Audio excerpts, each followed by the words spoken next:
Again, good afternoon, everybody. Welcome to our very last STARS training session. Um, and thank you all for sticking with us. Just a little bit about what we're going to do today. As I mentioned, we'll go over okay, there we go. So for today, we're a few things that we talked about, sort of finishing up, connecting to support. We're going to talk a little bit about referrals, essentially, and what helps when folks, especially with folks with a trauma history. And then the we're going to do that briefly. We're going to work a little bit on connecting to supports, and then the majority of today, we're going to be focusing on you all, the costs of care work, the cost of this work, some of the challenges that you face, and what we can do to support you in your work, sustaining the work, thinking about how to assess ourselves, self care strategies, and planning and implementation for that, and give you all some space and time to think about some of these issues. And then we're going to end with some Q&A and a few things that we need to do sort of to finish out our um, our stars training and a little brief celebration for all of your work and commitment. So really quick nuggets from our last session. As we talked about last session, we talked about providing information and promoting regulation. We talked a lot about the window of tolerance, and so differentiating coping strategies. We talked about how you can differentiate coping strategies and how trauma can decrease our window of tolerance and oftentimes lead to either hyperaroused states, people like maybe over aggressive or just have difficulties controlling their body, to hypoaroused states and symptoms, just being numb, times depressed and isolated. So that was helpful to folks. Using scaling to think about regulation, and that's a great strategy. Scaling folks to get a sense of how much dysregulated they are, how dysregulated they are. And oftentimes that's tied into emotions and sort of feelings identification and regulating their feeling states. So using scaling to kind of get an idea of where they're at and how you could lower those feeling states, or increase those feeling states when they're hypoaroused. And then the provider's own sense of regulation. And we're going to kind of come back to that as we talk about some of these strategies around building compassion resilience, but your own sense of regulation, which I think is one of the major takeaways of this whole course, is how critical it is for us to stay regulated in our work and being able to meet clients where they're at. And I just want to float back to, attuning, checking in, staying with clients throughout this whole process. And so this is just a little review again of everything that we've kind of gone through: safety, talking about judgment, empathic responses, providing information and supporting regulation. And then as we said, the last two topics is connecting to supports and sustaining the work. Um, and then so connecting to supports, as we often talk about with folks who've experienced trauma, generally speaking, but also folks who might experience extreme reactions to trauma, who might be going through complex trauma. Oftentimes, there are multiple needs. It's not just, I know folks mentioned earlier that preparing folks and thinking about connecting to other supports that they may need in the community. So sometimes people who've been exposed to trauma need social services. Sometimes they do need referrals for substance abuse treatment. Sometimes, or they're interacting with or working with the child welfare system. So there could be many systems involved, and connecting them to supports that they need can be really difficult. Oftentimes because folks who've been traumatized have multiple service needs. So, when we think about folks with trauma, exploring supports, and again, as I was mentioning a little bit while ago, again, trauma can also lead to isolation and having fewer supports. Just at the individual level, forgetting necessarily systems out there that they might have to interact with or get services through. But just generally speaking, one of the things that trauma does is it leads to isolation and withdrawal. So our work kind of oftentimes is helping folks identify the supports that they need and that they can call on, the social supports that they need, the people that they can rely on. And I think we also have to be mindful that sometimes, right, those supports are not available. And this is where this relationship between the social supports, we may all get supports from friends and family, colleagues, and others. But for some folks, we need to build that support system or help them build a support system. And that may be through the various systems that they're working with. So connecting to additional supports can oftentimes be really critical, again, especially for folks who are at the higher end of impact from trauma. And so these are various types of support that folks may need, emotional support. Sometimes, again, that could be at the individual level, finding folks and connecting with families, peers, and others. But again, when it's not there, emotional support, can be through treatment, through counseling or therapy that they may need. Um, of course, more information about those services, and then concrete services like financial support for housing and transportation and childcare. Sometimes legal issues are often prominent among victims of domestic violence, for example, or those who end up in the criminal justice system or the juvenile justice system. And education and medical supports are also needed. And then when we're talking about children and youth and families, parenting and family support to the caregivers, especially when we're thinking about multi-generational or intergenerational trauma and the possibility that parents are also impacted, obviously, by trauma. And then opportunities for peer support, opportunities to connect with other people with lived experience. The peer support movement is growing in New York State, so connecting folks to family peer advocates, youth peer advocates, adult peers.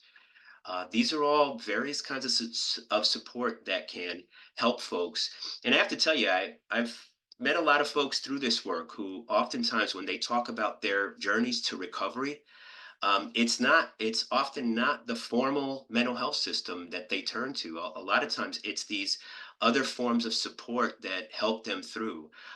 Again, peers oftentimes, but programs that maybe are not therapeutic in nature, but helping them find a track in their lives. So there's many ways in which people can sort of achieve recovery and healing through the various supports. So that's why it becomes critical. So we wanted to just start off with a discussion. What are some of the challenges? And if folks want to share a little bit of, what are some of the challenges that you face in helping or trying to connect people to the supports that they need? Um, and um, and so, if you want to share when you're working with folks who have multiple service needs or helping them identify the social supports that they have and how to access them, what are some of the challenges that you see? Um, I can share that so early on, I worked for a long time in an alternative to incarceration program. So with young people and their families, and early on, I was like, oh, I'm gonna connect them to whatever resource, and it actually giving them the information was never helpful. like, and so and so it really be our what our program did a lot of was accompanying people, because it wasn't that they couldn't I mean, finding the resources was one thing, but actually the distress tolerance of having to wait in line or encounter new people who might ask them for information they didn't know, or just sort of go through a process of having to interact around travel to a new area, all those things were way more upsetting than or way more difficult, way bigger barriers than actually even just being here's a number to call. And I think it really is a huge privilege to be able of time to be able to accompany people. It takes a huge amount of effort, but it does make people connect to things that I think they wouldn't otherwise. Yeah. That's just Absolutely, and that thank you for sharing that, because that's a great example of, again, some of the barriers that are there. If we have our trauma informed lenses on, right? Some of that makes sense if you know the individual, right? And sometimes our system takes a kind of the approach is, we don't want to do too much for people, right? We want them to do on their own. But trying to find that balance of, what is the level of support? This is where meeting where folks where they're at, right? If they have fears of meeting new people, fears of connecting to new programs, or all of those things become really difficult. And so, yeah, accompanying them can be really helpful. And trying to again figure out that balance of doing for, but also or doing with, is an important question. Sarah in the chat shares resistance to new relationships and socialization. Thank you for sharing that, Sarah. And if you want to unmute, but right again, from a trauma informed lens, right, new relationships, connecting with new folks can be intimidating, can be scary for folks who've experienced a lot of trauma in their lives. We talked last week, and one of the things about folks with trauma is they oftentimes have difficulties with authority figures, right? So any one of the systems that we refer folks to, by definition, those folks are folks with power and can have some authority. Others, what are some of the challenges? And as Anna's suggesting, also certainly your thoughts about what helps. One of the challenges that we see is kind of twofold, and I don't know what the answer is to it, but that some of the community providers, either they come to the home, which can be difficult for some of our families who don't want providers in their home, and that might even be a source of trauma for them from past providers. But then also it's kind of twofold because then some of the families that we support often don't have transportation. So trying to make sure that they're able to get to appointments and that they have the support that they need to even be able to go to it. So it can be that can be really challenging. And then kind of to go on from the chat as well as working with youth, sometimes they're not the most agreeable to some of the supports. And the second that they say they don't want it because of extensive wait lists, a lot of times it just closes because they say, I don't want to work with this provider. And unfortunately, then it's done. Yeah. That's a really nice list of the challenges, and we're going to talk about that. But yeah, like, the challenge of just providing information and getting them to those. Uh, Anything from concrete barriers, we're going to talk about that in a minute, to if psychological or emotional barriers. Okay. Thanks, Caitlin. Maureen says, time for filling out paperwork. Coming from a clinic setting, we have 45 minutes per session.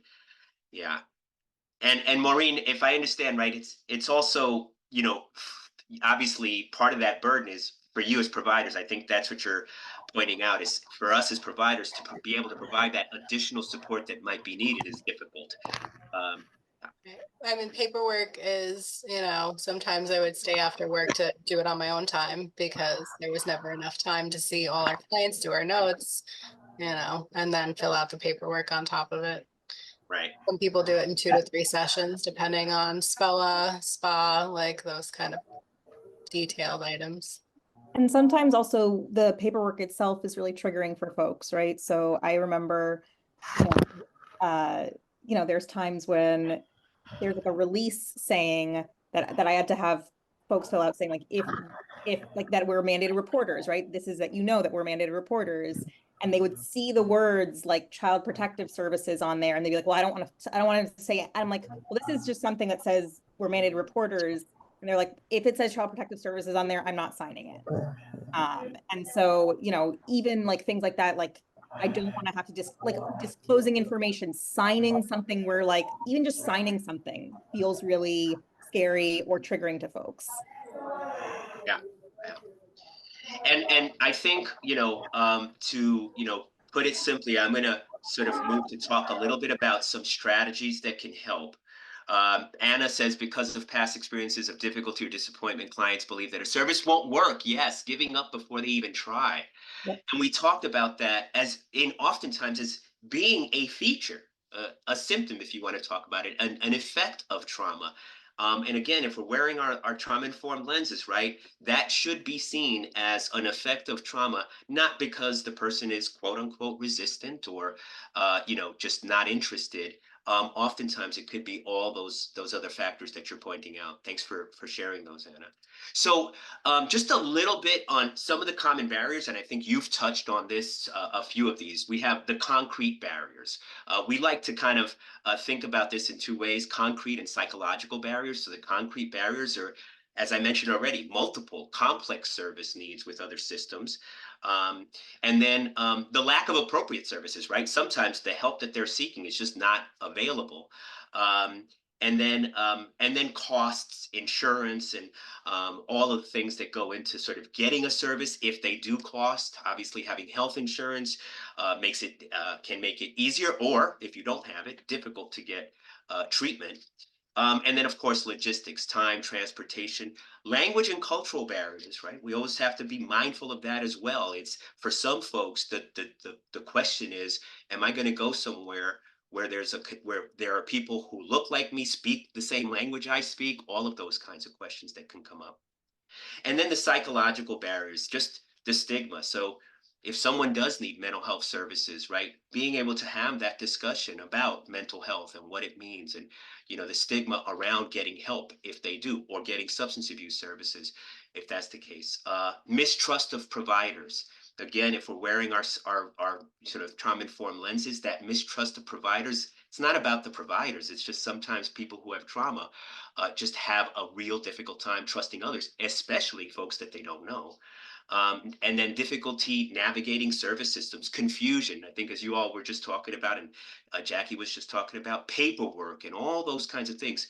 Again, remember, folks who've been exposed to trauma might be compromised. Their problem solving abilities, for that matter, even their literacy, and all of those things can be impacted as well. So being able to navigate these complex systems, and then trauma triggers, right? In any of those, because you were pointing out, filling out a form, providing information that might lead to child welfare services, right? That's a trauma trigger for someone who's possibly been in the child welfare system or has been traumatized by the child welfare system. It's just one example. And then previous negative experiences with service providers. And this could be extremely relevant, especially in the mental health field, right? One of the things that trauma can do in our systems is lead to misdiagnosis, which misdiagnosis can lead to treatment. A lot of folks who've been exposed to trauma get diagnosed with sometimes the wrong disorder: ADHD, bipolar disorder. So oftentimes they may have had a history of experience with not getting the right treatment because trauma hasn't been considered. And then developmental and learning challenges, right? And then quickly connecting people to the help. You all kind of mentioned a few things that can help. Anna, you talked about, again, sometimes accompanying folks. What do folks find? What are some other things that folks find helpful in sort of leading to a good referral or a good connection to the help that folks need? Sometimes, in terms of, because we can't, from the school, we can't accompany our families, but calling before to the refer, where you're going to refer the family to, is helpful to find out how the process works, what they need, so that then you can prepare the client for that before they arrive. Yes, right. Getting that information, being able to give folks as much information as possible. Others, yes, that's so critical, Jeannie. Good referrals, getting a ton of specific details about what clients can expect, even what the building looks like. Anna, beautiful. Jeannie, beautiful. Yes, like this is you want to get information about those kinds of things. I just want to give folks a heads up. In the guide, the section on referrals, we have a lot more information, but we do talk about things like that. A what to expect conversation. This is what you can expect when you get there. So critical, right? Whether that's, you can expect to, have to spend half a day there. You can expect that this, even giving them the heads up about some of the challenges that may face when they get there. Thank you. These are wonderful. Others. Person at the front desk is generally not very friendly. Right. That just disturbs Right. you. Yeah. Right. That's the type of thing. The door is hard to find, right? It doesn't have a sign out front, and it's a white door. It's on the corner. Parking is really difficult. It's only metered parking. And so and it only takes quarters. So you have to bring quarters, right? Like things like that are really helpful, because even little things like that can just make someone be like, this isn't worth it. Yeah. And thanks. Yeah. Thanks, Jackie. And I think that's the thing, just being mindful again, these can all be triggers or challenges for someone who's been exposed to trauma. Important in every case, but in cases where there's trauma, even more critical. Others, I still, think letting the person know that you're there if there are any snafus, that you will be there to support them through it and to yeah, follow yeah. everything. Giving them a lifeline or a little bit of Mhm. a connection, right? Call, like if you're well coordinated, right? Yeah, That you can be there, even if you don't accompany them. So I yeah, think to Anna's point, you could accompany them, but also you could kind of be available to them if they need someone. By the way, right?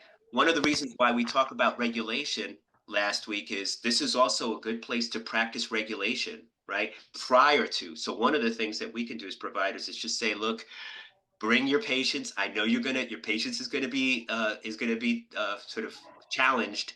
So what are some things that you can do? What are in last week when we talked about a self-soothing kit or a self-soothing, a set of self-soothing kits, like bring them with you when you go to this visit. Yeah, great. Any others? Okay.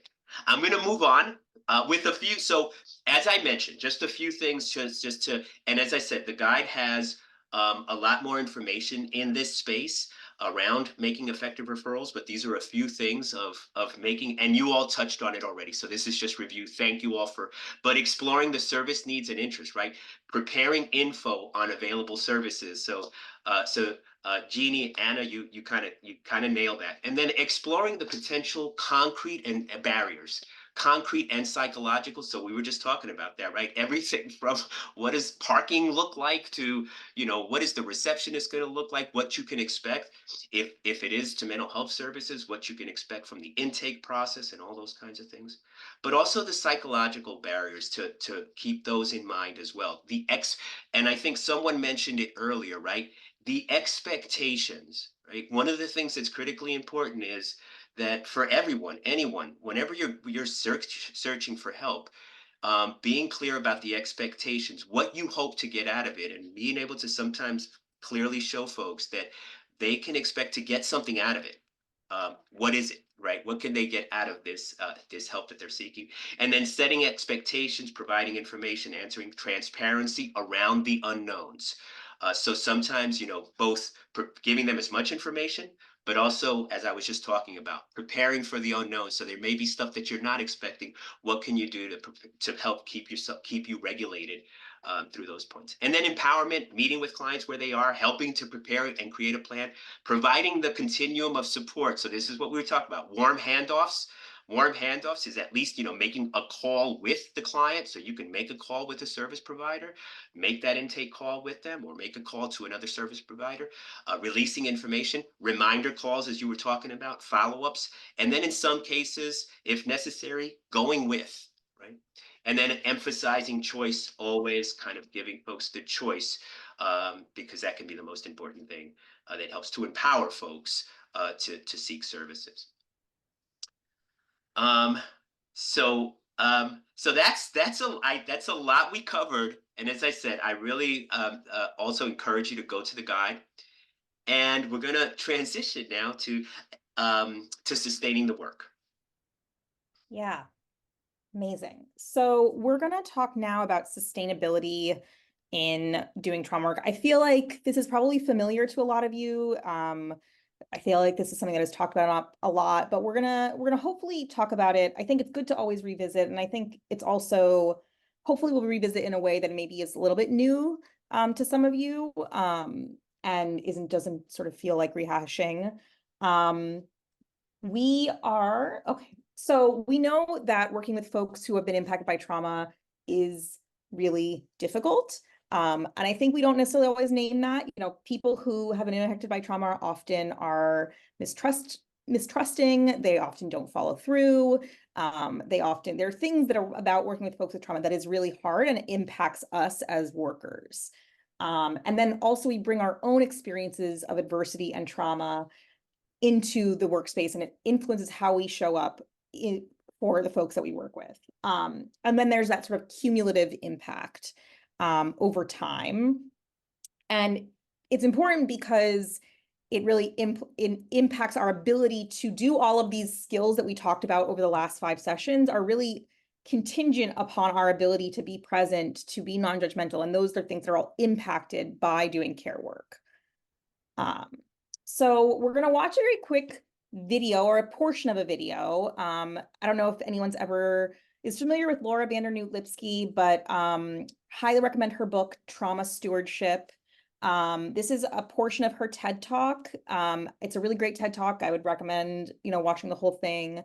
We're just going to watch a small part of it and then talk about anything that sort of resonated with you, or that sort of felt familiar, either from your own experience or experience with colleagues. I have no doubt that all of you have so much more insight and personal awareness than I did back in the day. And that for those of you who know what this toll is, and when you feel this toll, either because of what's going on in your personal lives or on the job, that you're able to identify it. But I was not at all able to identify it. So it was about 10 years into my career when a critical mass of people started kind of getting up in my face doing that, "Hey, Laura, you're tripping. You should take some time off." And I'm sure somebody said something earlier than 10 years in, but I was very stubborn and successfully ignored them. But 10 years in is when there was a critical mass of people up in my grill really begging me to look at this.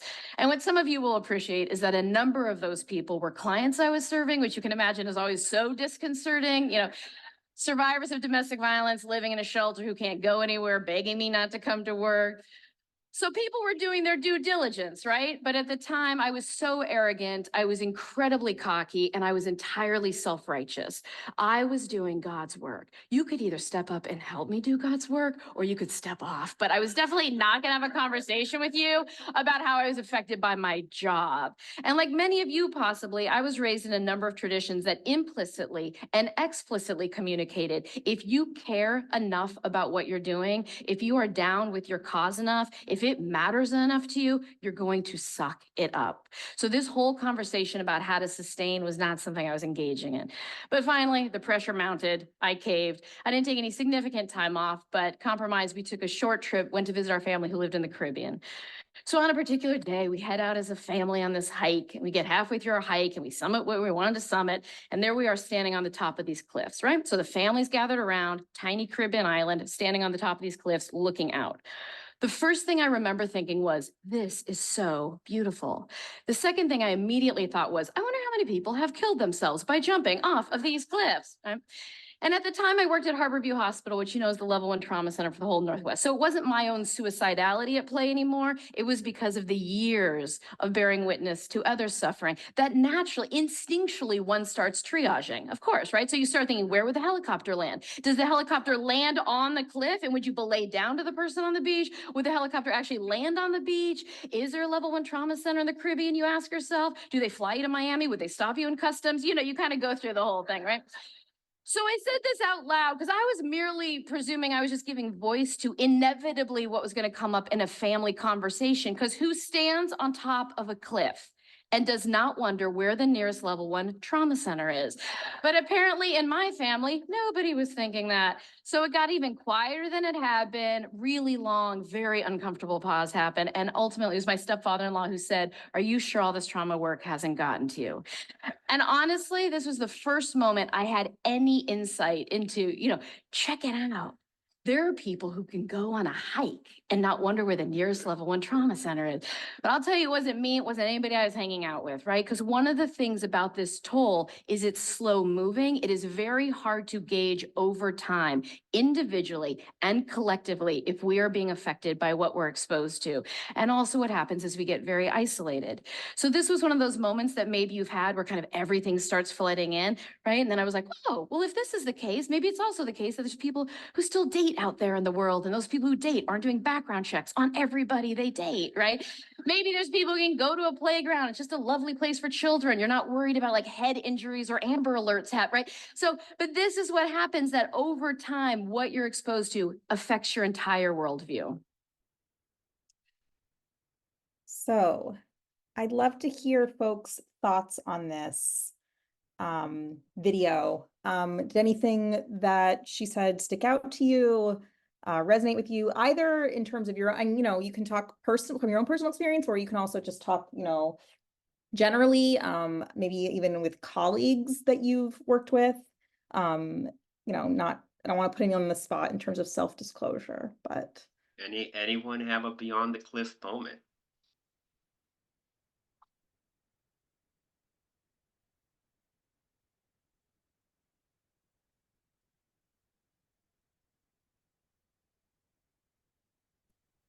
So I personally thought that it was kind of not, it's obviously not funny, but I've had those moments too, not necessarily like a cliff, but like you're just standing there, observing a view and you're like, man, I wonder how many people have jumped.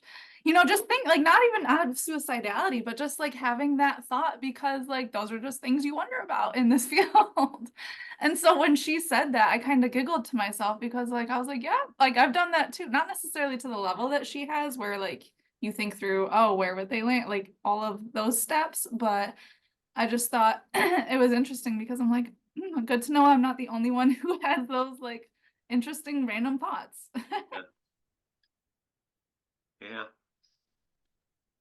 Yeah, I mean, I definitely experienced that. I think working in this field, I've been working in about 10 years myself. And so realizing my daughter was going to ride the school bus next year, I was like, oh my God, that can't happen. And my husband was like, what do you mean? Like she's going to be in kindergarten. I was like, do you know what horrible things happen on the school bus? And he was like, I don't know what you're talking about. And so just having that realization, like he's a mechanic. And so he thinks very, very differently and hasn't been exposed to the amount of trauma that I've seen over the last 10 years. And it was a big realization for me, like, oh my goodness, we see things so differently.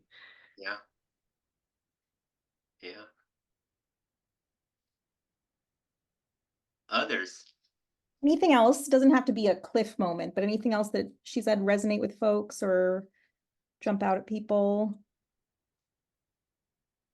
One of my first supervisors when I worked in like a court project like joked to me of like, I don't tell anybody what I do because it's so awful. I just tell them I'm a publisher because that's so boring and no one will ask me questions about it. And I remember like not really being able to identify with what he said. And like, yeah, about 10 years in, I can understand that like my work talk, like if people ask me what I do, or like just like if people ask me how my week was or something, it's going to be really different than anybody else's. And so just trying like just being really aware of that. And like sometimes it's very hard to like not feel like I have shared experience with people, or just not like just the level of trauma that I'm exposed to is so off the charts compared to what everyone else is kind of, or like many people who aren't in this work are dealing with. And so to both not shock people, but also to not just like spill to people. And like Yeah. I've become much like better about that, but I think it's like been a big process. Absolutely. Absolutely. I mean, just, it's hard for us to share the work just also for, for those of us who are clinicians and do work for HIPAA violations, right? You can't, we're almost prohibited from sharing. But even if that wasn't the case, right? Just the nature of the work is so difficult, especially when you're talking about so much trauma, which can lead to that kind of sense of isolation, right? And kind of, yeah, like we can't do some of the typical stuff that folks do, like, hey, how was work this week? I mean, I think that the other thing is that it starts to take over every part of your brain in that way, right? You start to live it. I mean, not to just, make this about, personal, but when I started doing more training work and I started moving away from doing more direct service, I had a bit of an identity crisis, right? I was like, who am I if I am not like fully a youth worker, a trauma therapist? Like that's not my whole thing. And I realized like that's probably not super healthy, right? To have that be like my full identity. And part of it is because you're so exposed that you start to see yourself differently. And so it's also about, not just how you see the world and other people, but also how you see yourself situated in that. Yeah. So yes, so let's move on. So just want to share a little bit of our thoughts about the range of the workers' experience in this work, and I want to start off with the positive, right? Compassion, satisfaction, and in some ways the work around self-care is also around keeping our compassion satisfaction intact as much as we can, building compassion resilience. But the compassion satisfaction is that pleasure you derive from the work, feeling satisfied and enjoying your work, feeling positive towards the people you serve, and feeling like you're making a difference. And you feel like you can keep up with the work. Um, so that's obviously on the positive end of workers' experience, providers' experience.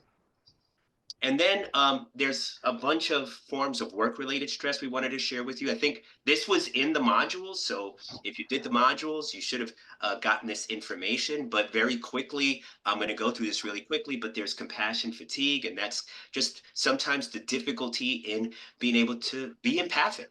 We talked about the importance of empathy. And, in our work, right, what happens oftentimes is, this is the work. You engage, you demonstrate your empathy, you work through things with the client, then you kind of break, rinse and repeat with the next client. So it's this constant cycle of kind of joining with, connecting to, engaging, using our empathic skills. What can happen over time is that empathy can get compromised. So some people talk about compassion fatigue, they talk about empathy fatigue. It becomes difficult. Just very clear, that's very normal. Let's just normalize that can happen. Just because sometimes our capacity for empathy can be limited, and we can find that difficulty. And then you have two forms of sort of traumatic stress that are very much related to working with trauma, right? So secondary traumatic stress is a form of kind of working with trauma where you might experience PTSD-like symptoms because a story or an event that a person shares with you can impact you almost as it does the individual. You may be kind of visited by thoughts about that person's experience. So it's that secondary traumatic traumatic stress.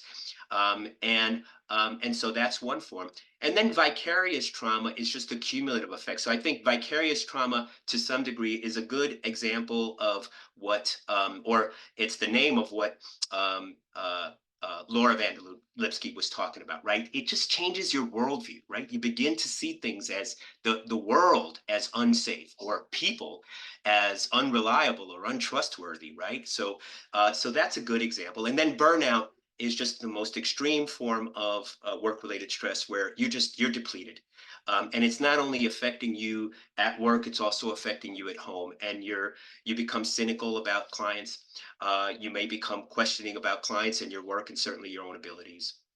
And then lastly, moral injury is engaging or witnessing acts at work that might conflict with your values. For example, working at a school or working in places where they use harsh discipline, meaning things like seclusion or putting kids or adults in timeout. In schools, disciplinary practices. The extreme example of this is, when we think about work-related moral injury, it's, soldiers who had to do things that go against their own moral code, but it can happen in our work as well. So these are just various forms of work-related stress. And then just quickly, this quote. So as we talk about this, right, this kind of summarizes, and then we're going to talk a little bit about what you can do about it. But this quote by Rachel Naomi Remen is very appropriate. The expectation that we can be immersed in suffering and loss daily and not be touched by it is as unrealistic as expecting to be able to walk through water without getting wet. It's going to happen. It can very much happen. So I'm going to kind of turn it back to Jackie so we can start thinking about what are some of the things that we can do about this. Yeah, so we're going to talk thinking about in terms of ensuring our ability to sustain in the work, because that's really what this is about, is right. We want those work-related terms for work-related stress are really about things that prevent us from sustaining in the work.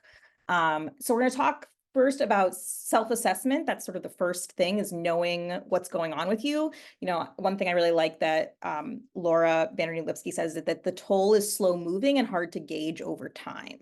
And I feel like that is really resonated with me, because I feel like it is really hard to gauge where you are. We don't live in a laboratory. And so am I feeling this way because I'm tired, because I didn't eat well, because, I'm just like, I am having allergies, whatever it is, from day to day, it can be hard to track over time. So we're going to talk about the things you might assess, include, are your risk and protective factors.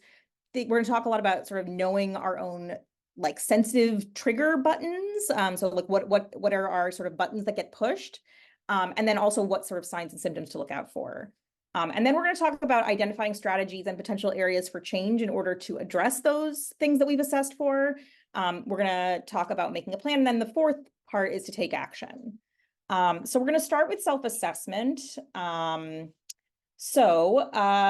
first step is to engage in regular self-assessment. So you can do this either by yourself, or you can do it in partnership with other people. Often I've found like it's useful to have like a buddy, right? Someone at work that you can check in with over time. And also you can use structured tools. Jim mentioned the Proqual. Is probably the most common one, but you can also, just do these sort of less structured check-ins. You can assess your own symptoms and then also assess sort of what's going on with you in terms of triggers and risk and protective factors. So let's see, let's go. So I'm wondering, we have here a list of risk factors and protective factors. I'm not going to read through them, but I'm wondering if we could take a look at them and have, if any jump out at you as being particularly important, right? You've seen like this, if this is not here, or if this is here, this really impacts whether a person, could be you or another person, experiences that work-related stress. I'm wondering sort of which of these do you feel jump out at you as being particularly important? Or also if there's ones that are not there that maybe you think are particularly important.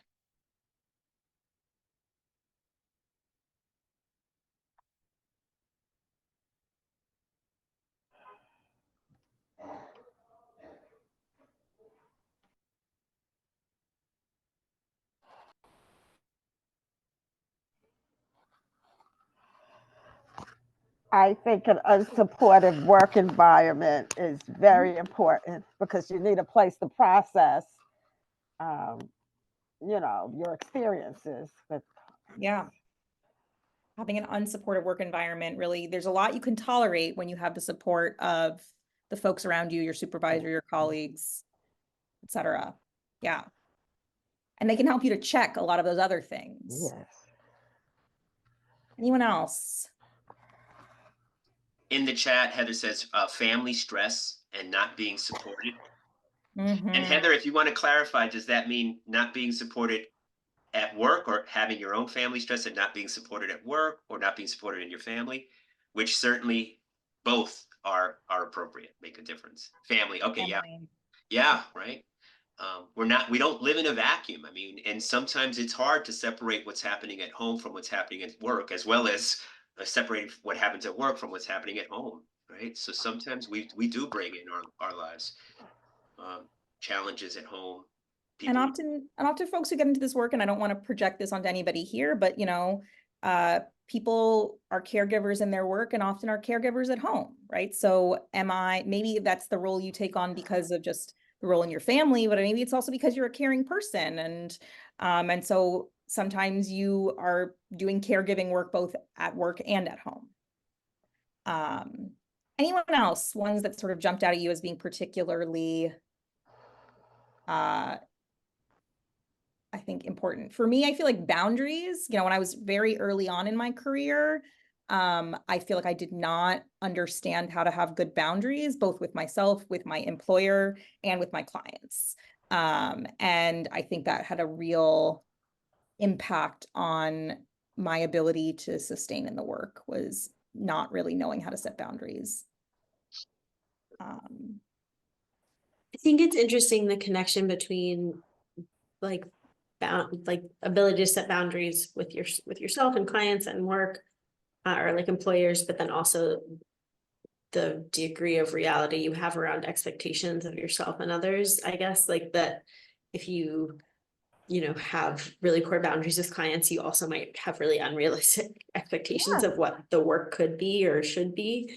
And again, like to what Jeannie said of like, but you need other people to sort of check those, and to what the woman said in the TED Talk is like, you can't really see it when you're in it. So like being Yeah. able to sort of step outside of it. Yeah, unrealistic expectations of yourself and others for sure. Like if my client is in crisis, that means that I did something wrong and I am expected to fix things for them. That's not, your clients are going to go into crisis no matter what. And it has, you know, very little to do with your quality as a therapist, as a worker. And how do you handle that and sit with that and also realize the limitations of your role? And sit with sometimes also the fact that you're going to watch people go into crisis and not being able to do anything about it. That's really hard. Yeah. And then how do you set boundaries around that for yourself? Yeah, thanks for sharing that. So the other thing is also about triggers, right? And I say this, you know, I think triggers is like a word that I feel like people define very differently. There's like sort of like the clinical triggers. This is both about that, but also about sort of like our own sensitivities, I guess, in terms of what pushes our buttons, right? So what gets to me? There are going to be certain things that you're going to come across in your work that get to you more than others, that maybe are more dysregulating, that maybe are just more difficult to sit with, right? So maybe you're somebody who, I was talking to my colleague Dan about this, he sits right next to me, and about how when I, especially early on the field, when I was early in the field, people raising their voices at me was really hard for me. I did not grow up in a house where people raised their voice very often. And so I wasn't used to it and I didn't really know how to handle it. And he was like, oh, I grew up in a family of yellers. Like that is not my sensitivity at all. But there were other things that he had a lot of trouble with that I was like, oh, that's not a big deal. And so we all are going to have things that are going to be harder for us to tolerate and other things that are maybe not going to bother us as much. And so knowing what your own sensitivities are and being able to be accountable and thoughtful about that. And then also, again, those signs and symptoms that show you that the toll has had an impact, right? That there has been a toll. Whether it's the way that you're talking about, you know, these things, you know, the viewpoint of the cliff, or whether it's I'm finding it really hard to sleep, or whether it's, you know, for me, I always talk about my apartment being a really good gauge of where I am in my life, like how messy it is. You can really, it's a really good insight into my brain is if my apartment is a total mess versus if my apartment is like vaguely clean. So maybe that's something for you, you know, what is your sort of tell when it comes to these kinds of things? So we're going to do an activity now. Let me see what time it is. It is 1:50. So we are a little bit behind. Oh, no, we're not. We're right on time. So we're going to do an activity where it's in your handout. So you're going to be going into groups of 3. And I want you all to take a couple minutes to think of a particular case that was particularly challenging for you, right? So it could be, you know, there might be multiple people that come to mind. There might be one person that comes to mind. And I want you to talk about with each other without going into the details of the case. What was it about this person that was particularly challenging for you? And I want to be very clear about that, is that the goal of this is not to share the specifics of the case. So I don't want you to all say, well, it was a mom and her daughter, and this was blah, blah, blah, blah, blah. Like that's not, and there's a couple reasons for that. One, it's a time thing. Like we wouldn't have time to go into the details of everybody's case. But the other thing is that there is a vicarious trauma exposure aspect to hearing these stories. And so we want to make sure that we're not doing that to one another. So instead of saying, you know, this person had this trauma, this trauma, this trauma, what I'm hoping that you all will say is something like, there were an overwhelming number of things that happened to this person, and I felt overwhelmed by the degree of trauma that this person experienced. So that's just an example. And again, you know, I'm not going to police your words or anything like that, but just trying to think about not necessarily what the details were, but what was it about this case that made it particularly difficult? What made it different from all other cases?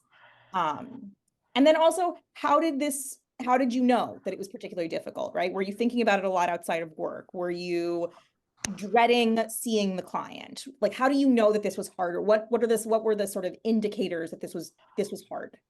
And then, oh, and so, and how did it impact you, right? So there were, so both what impact, how were you impacted? Then also, how did you notice that you were impacted? What were sort of those clues? And then we're going to come back together and talk. So, we'll be giving you about, Just 15 to, minutes. just to check in with folks, the handouts, if you don't have them available, Yes. Jackie put them in the chat up on, at the front end of the chat Well, no, box. it's, Or if it's there Vanessa again. just put it back. We just put it in the chat again. Okay, great, perfect. So, questions before we break out. There's room in the handouts also to type if that's helpful for folks. Okay, great. We're going to break you out into groups of 3 and then we'll come back.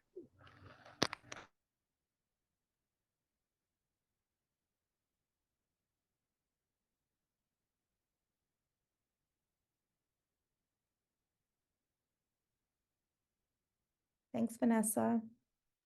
No problem. Okie dokie. You're so good at this. We are right on time though. Yeah, you were a little behind earlier, but Yeah, no. We It caught up. worked out, yeah. you caught up. Yeah. Don't worry, Ida, got this. Ida, why do you look different today? Something looks different. Oh, I dyed my hair. It looks great. I mean, like, you always look great, but like there was like something looks new and shiny and like it looks so good. Are you wearing makeup? I'm Also? sick. No, I don't wear makeup. Just naturally gorgeous. Well, and she's also letting it flow. She normally has her hair back, but she's like, Yeah, I don't know. these It guys, looks so she's like, great.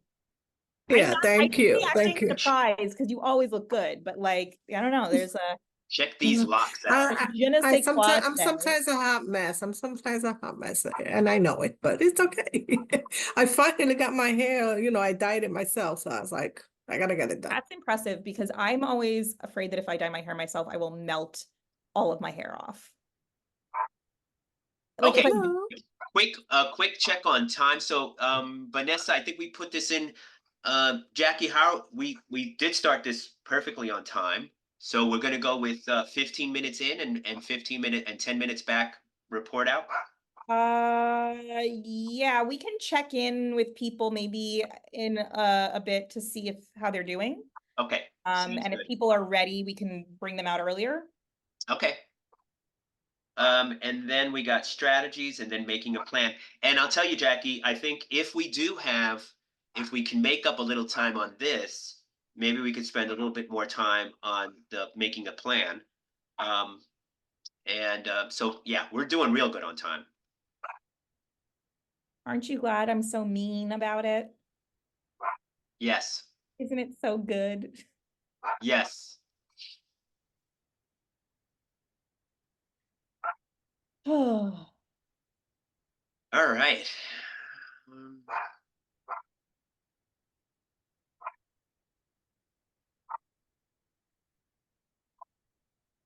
We have Oh, the same and people that came in last week also. also I have the link for the post evaluation survey. Yay. Thanks, Vanessa. Great. Vanessa, you're the best. So what we'll do is we'll I think I want to set some time aside to make sure we get the last session eval, and at the very least introduce the post survey, have folks encourage, push, prod folks to complete the post survey ASAP, and then of course, as always, we'll probably have a couple of folks we'll have to follow up with, but that's perfect. Thanks, Vanessa. Mhm. Okay, we're doing good.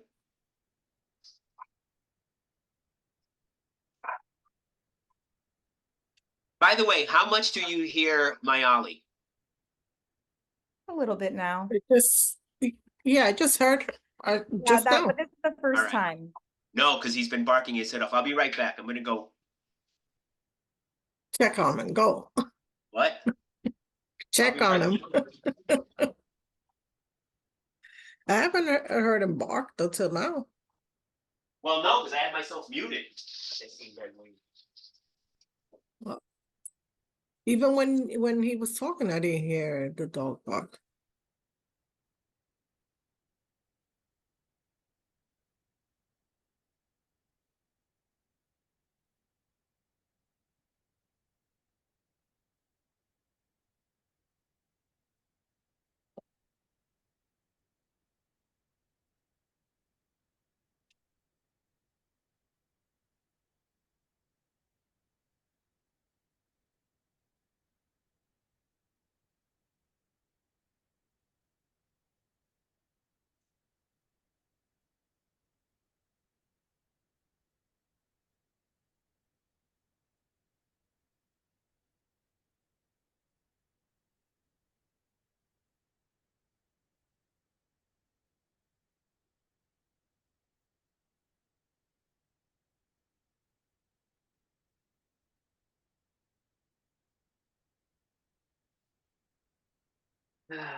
Okay. I had to put him outside. Luckily, it's a nice day. Well, it's supposed to rain later over here. I'm don't know about over there. All right. Where are you, Ida? I'm in the Bronx, just In like the you Bronx. are. I'm not in the Are you Bronx. still at the Oh, hospital? actually, Vanessa's in the Bronx, huh? I haven't Are you still at the hospital, Ida? No, I got home on time to get on this call. Ah, great. Great. Yeah. So your husband's all hooked up? Yeah, he's all hooked up. You doing okay? Not liking it. We had to wait almost 2 hours just to put him the monitor. Yeah. He's gotta carry the heart monitor for what, 2 weeks? A month. A month. Wow. Not happy, but it'll be okay. And it's just a tiny little thing. That's it. It's this tiny. Not like before where it had all these wires and all this stuff. Technology, man. Yeah, really. I agree. It's amazing. All right. What do you think, Jackie? How are we doing on time? It's 2:00. We have about 8 minutes left. If you wanna, are they allowed to come back whenever, or, they have to be asked to come back? No, they can come back whenever. I mean, I think it's fine. I don't know that we need to bring them back early unless you think we should, Jim. Okay. No, now, Vanessa, can any of us broadcast the message or just you? Just me. All right, you know what? Broadcast a message with, let's say 5 minutes. Give them 5 minutes heads up. Mhm. And then tell them if they're done with before 5 minutes, they can come back and join us. Yeah. Okay. How does that sound? Okay, yeah, so give them a 5 minute, yeah, 5 minutes. Please join us if your conversation is done.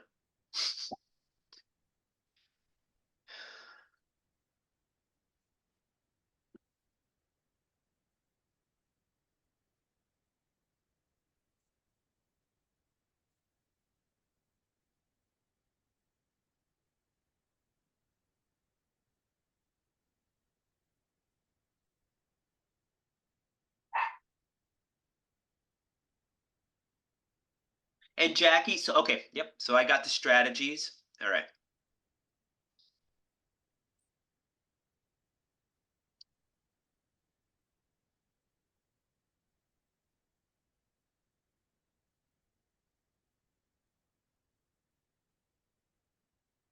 Just remember, you gotta be on slide 31. That's the managing the triggers by 2:15. Okay, yep. Doable. Oh, I got to be there by 2:15. Mm-hmm. Okay, doable. Just letting you know. No, thanks for that heads up. Does he Yep. have to be there or have to be done with it by 2:15? Done by he has to be done by 2:15 to go to slide 31. Yeah. Oh, that's fine. That's fine. Because I have control over that.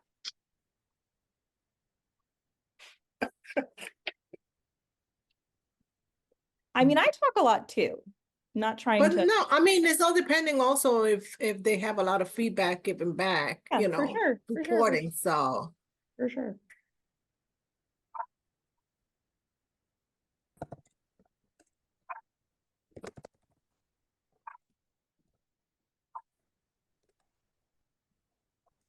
Ida, Jim, are you guys going on any vacations this summer? Well, we're going, me and my daughter going for her birthday to Kalahari. Kalahari. where's- Rented a, Kalahari is in the Poconos, rented a hotel. Nice. That'll be Yeah, fun. celebrate her birthday up there. Nice. That'll be really lovely. Yeah. That's gonna be a lot of fun. That sounds super fun. I mean, I don't get on any other rides, but Oh, it's like a theme park. It's it's a a theme water park, but park. it has Oh, it's a water water park. park. Yeah, And and it they're has not the rides hotel. either, they're slides. You go down those slides. Slides, yeah. You go down those I slides. don't go on. No, Come on now. no, Come on. no. When I was younger, yeah, but not not now. I won't be able to get up. So All funny. right. Vanessa, I Well, think then you the can go fact- ahead and give them well, Already mean, sent. you already- Yeah, you sent it, I think. sent That'll it be at fine. exactly. yeah, no, I was exactly. gonna say, I think we can start we want them back by 2:05. Probably should have said that from the Um, get-go. Yeah. So you yeah. got like, yeah, in another minute, give them the minute countdown. Okay, so I gave them the 5-minute countdown about a minute ago. Oh, really? Yeah. Oh my God. Okay. I have the timer on my computer, like it tells me the timing of the breakout room. So right now Right. we're at 4 minutes. So do you want me to close it out early? No, I mean, not because. Okay. Yeah. The only reason is because we told them. So Yeah, like, I yeah. don't No, that's wanna- fine. That's fine. And I think I started thinking about that as Ida was mentioning, like, sort of abbreviating the feedback, but we definitely want to get the feedback. We have one individual in the waiting room. I think they were previous in a breakout room. I'm just gonna let them in and see if they need any That's help. fine.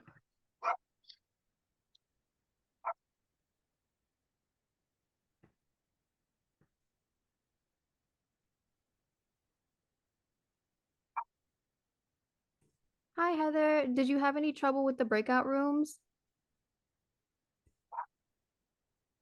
No, sorry, they were done.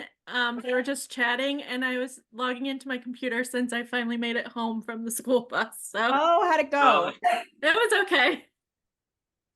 The What? kids were really good. They were quiet, That's so I good. Yeah. There was a ton of kids on a field trip on my subway train today. So I feel like it's like the last, weeks of school kind of thing, oh right? yeah. Yeah. Field trips everywhere. we took 5th graders to the zoo, and I was like, I was trying to drive separate, but it just didn't work out. So Fair. You got the whole experience. yeah. Okay. Well, if folks are done, how long do they have technically, Vanessa? 2 minutes and Why don't 30 we bring them seconds. back Yeah. like now? That's fine. Now? Okay. Yeah, or give them like a minute, give them a minute countdown, Yeah. That's always on. Okay. since it feels like people are done.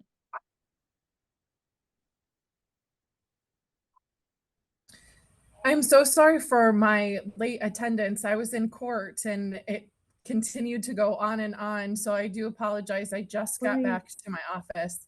No worries. Thanks so much for joining us. No worries. Yeah. Hopefully court went okay, despite the length. They adjourned it again until court is court. There's always Yeah. things going on with attorneys. So you sit there for an hour and then they adjourn it. So Yeah. yeah.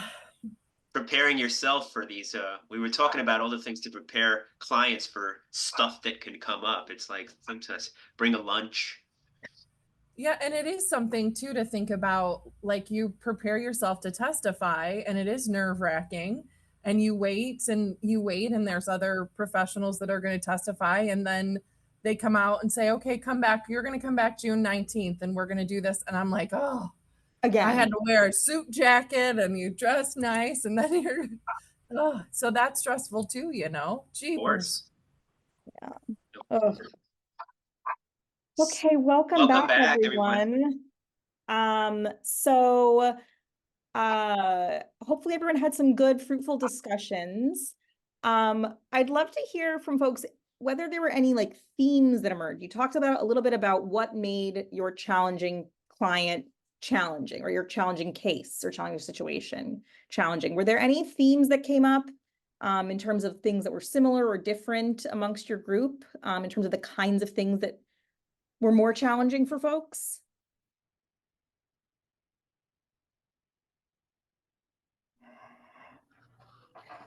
When clients, in our group, when clients yelling, screaming, cursing, being overwhelming in that way, this onslaught of Yeah. profanity and verbal aggression and Highly dysregulated clients yeah. that are becoming, outwardly, aggressive or loud. Yeah. Any other, or actually just maybe just what were some things that were some sort of hot buttons for folks that caused things to feel more challenging? I was just gonna mention, because at the end of the group, Winnie was talking about like physical space, and I mentioned to the group if there's like a distinction of how we as professionals have like activate, if by physical space being there present or virtual, if there's that like distinction of how we feel with a client being right in front of us or virtual, where the person may not be as triggered or activated, because I did mention you could easily just hang up on the person or say, hey, we're gonna have this session to close because we're not getting anywhere right now. But when it's in your physical space, if you're in the office with them, it's quite difficult to deal with someone who's dysregulated right in front of you, because you may feel unsafe. And so I was just thinking in regards to spacing, how that sometimes be another point of how we deal and manage a client right in front of us, or virtually as well, if we would be as activated or triggered if the person was right in front of us, or through telehealth. We often don't have control over our space, right? Like our physical space, we're not, unless, I could be wrong, but I'm guessing that many of us are not, meeting with interior designers on how we're going to set up our space and how to make sure that we have multiple sight lines and multiple access points and et cetera, et cetera. Sometimes you're meeting in a hallway with a client, sometimes you're meeting in a McDonald's with a client, right? So it's, we might not have control, and that's when you're in person, not to mention the difference between that and virtual. That's a great observation. Thank you. Any other folks, things that came up as, similar or different to your group members in terms of what was challenging?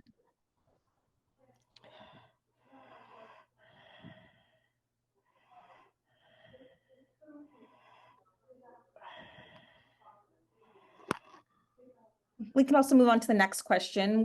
And so I always call these our tells, right? Like a poker tell, right? What did folks came up for folks in terms of how you were aware that you might have been struggling with this case, or that, what was your tell? How did you know? Or other people pointed it out to you.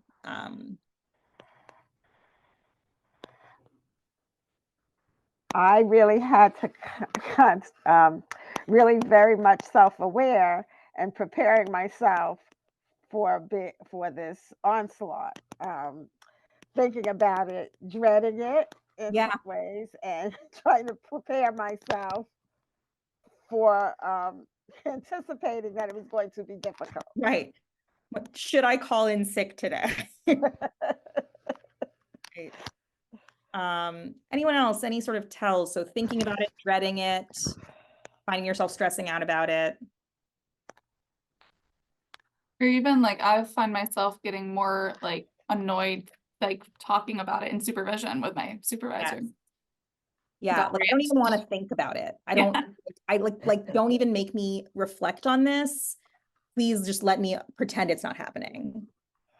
Fair, totally fair. As somebody who sometimes also is like, I'm not saying you're avoidant, but I tend to sometimes be kind of avoidant about things. It's just like, yeah, I just don't want to pretend this isn't happening.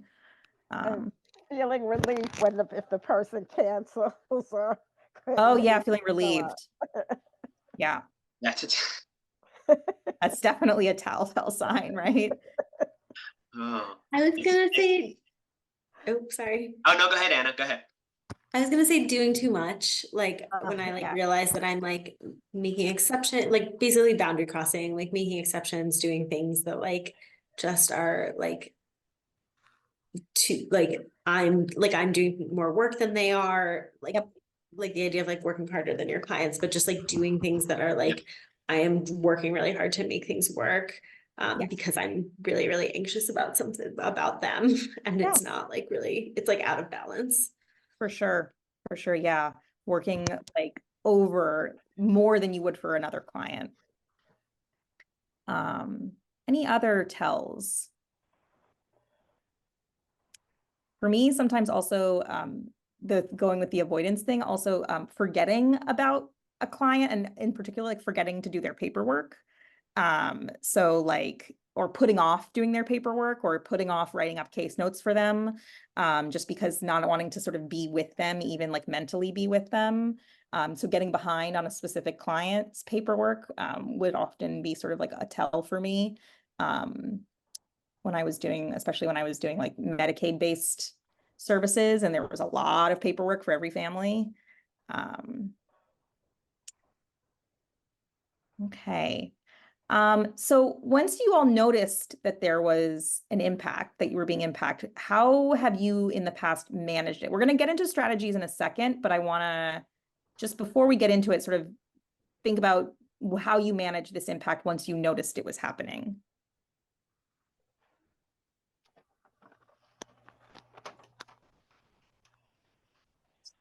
Mhm.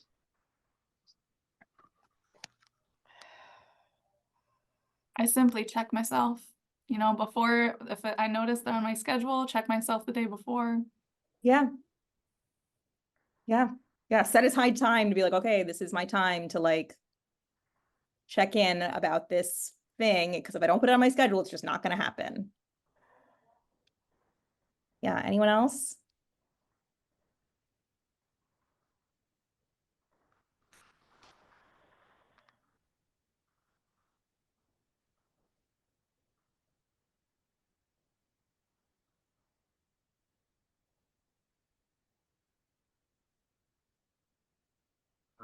I see Maureen saying in the chat, if I take thoughts home, then I would want to talk about the case in supervision because it's impacted me. Yeah.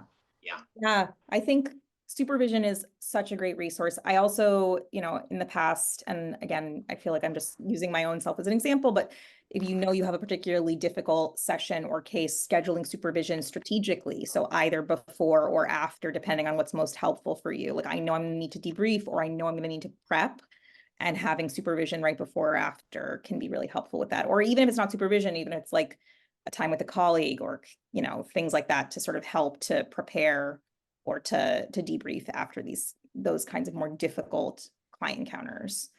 Well, we're going to think now about some other strategies and in terms of what we do.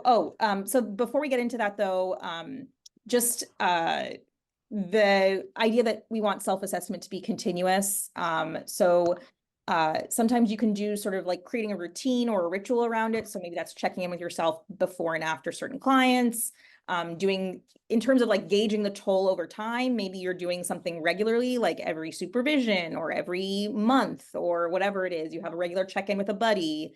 Creating that sort of buddy system. So you might, it's hard to gauge things for ourselves, but you might be more easily, might be easier to gauge it in somebody you know really well. Again, building it into supervision. And there's, I'm sure, other systems that people use to sort of help them to stay accountable or help to sort of build it in to part of their regular practice. Because again, like just doing it once, you're only getting a snapshot of yourself on that day with that client in that moment. And it doesn't necessarily tell you as much as sort of a longitudinal data set would, if you're thinking of yourself as data. So just mentioning that. Okay, we're going to get into strategies now, what we're going to sort of do about this. And Jim, it's all you. Thank you, Jackie. So just a few thoughts. And you know, one thing that I think is clear, and I think is coming through the comments is, we believe, coping and dealing with stress, there's no one size fits all. It has to be tailored to you. It has to be what works for you. That's why sometimes, workshops on self-care that provide all these different ideas about things that you can do, really kind of, they're fine, but they can be, oftentimes misleading because, it might not fit with your, who you are and what your situation is. But just a few things that we, kind of wanted to share with you.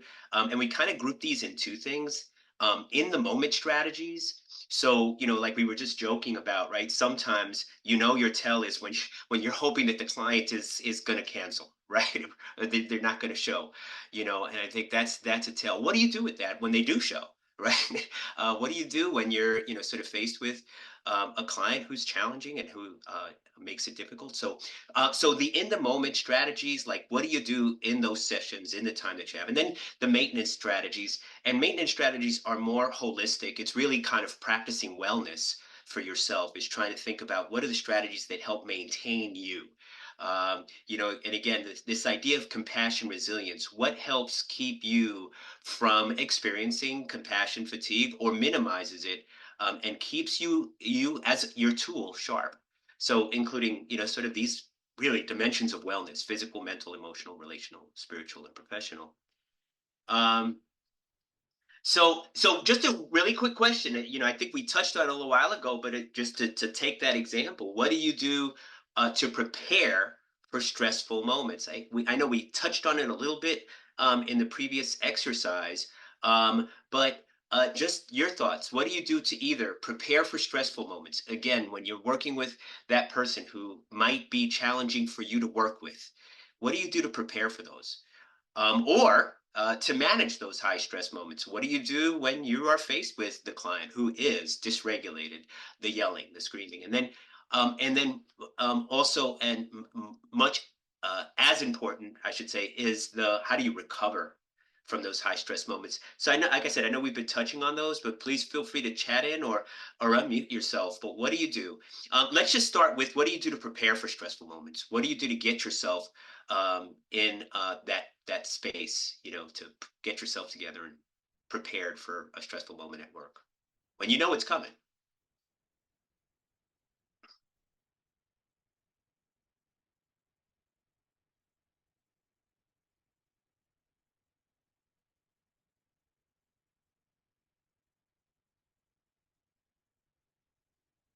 Sometimes I try to time them. Like, I'm not gonna put my most stressful client at the end of the day.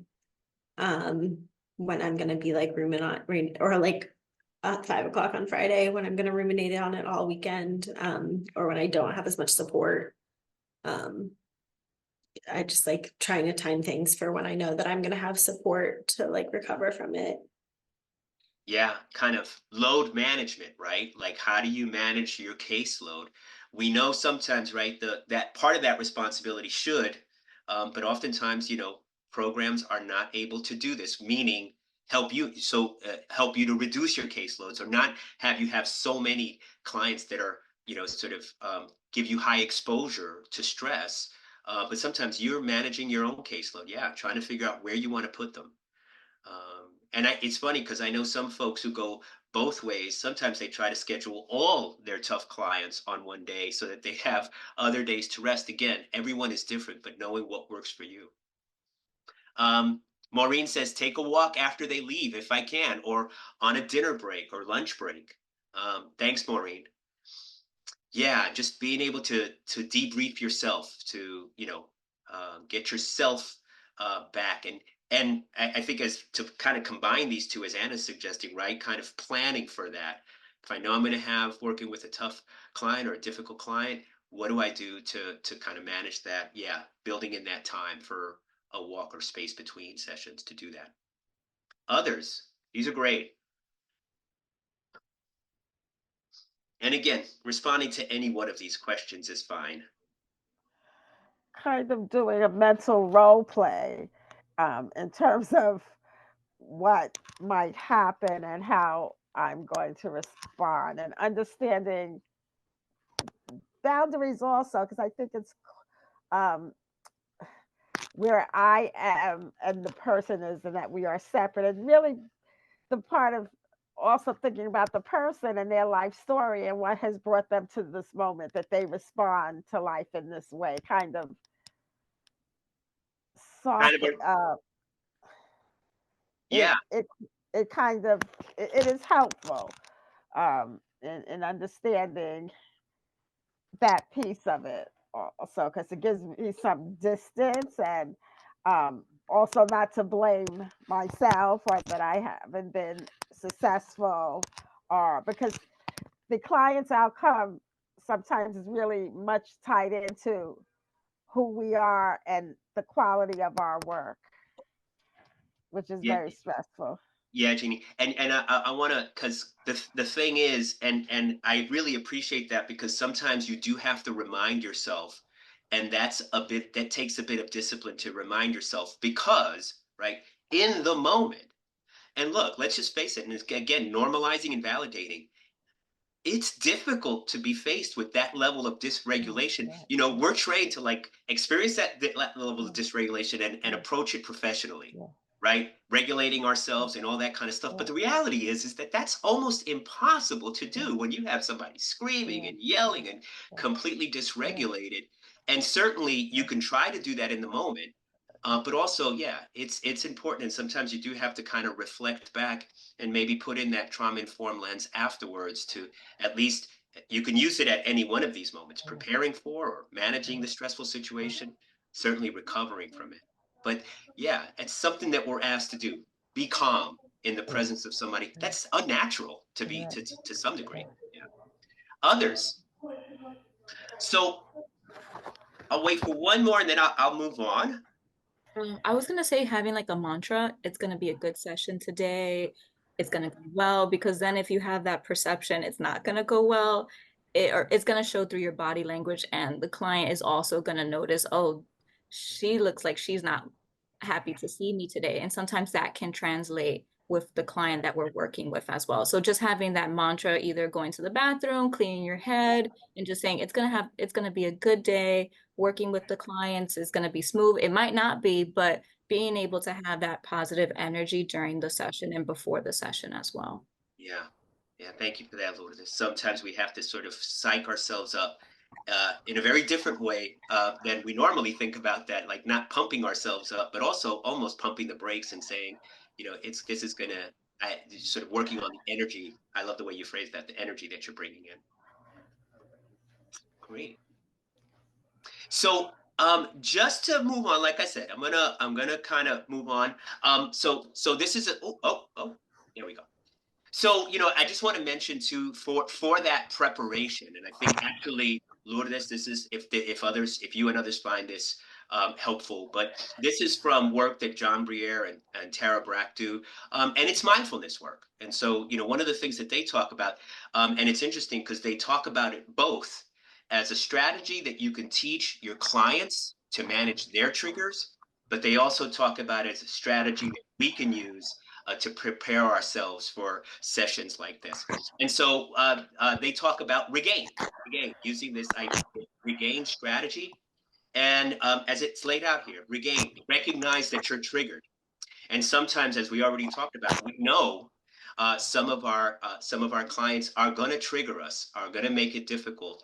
But knowing knowing that you're triggered, so recognizing that you're there, and then ground yourself. And that grounding could be any of those strategies that we previously talked to, just checking in, getting yourself to be present, naming things in the room, focusing on your feet on the ground, those kinds of activities that we were talking about last week, those regulation activities that we talk about using for our clients, we also can use them for ourselves, grounding ourselves in the present.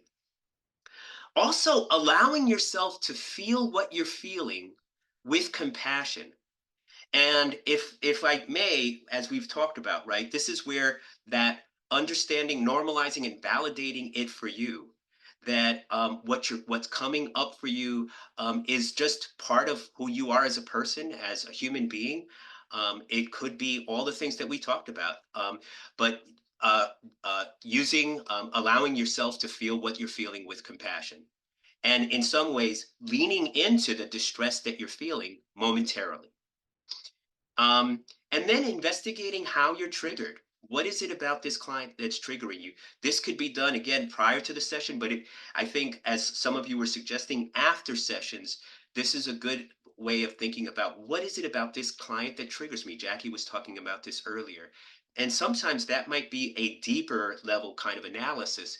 But if you know that, investigating that for yourself and knowing what it is that's triggering you. And then the last thing is non-identifying. So, for those of you who are kind of CBT oriented, right? This idea of non-identifying with the thoughts. These are just thoughts. Part of the problem that we face is that our reactions, our emotional reactions, turn into biases and judgments about the client, beliefs about the client that may or may not be real. So these are just thoughts.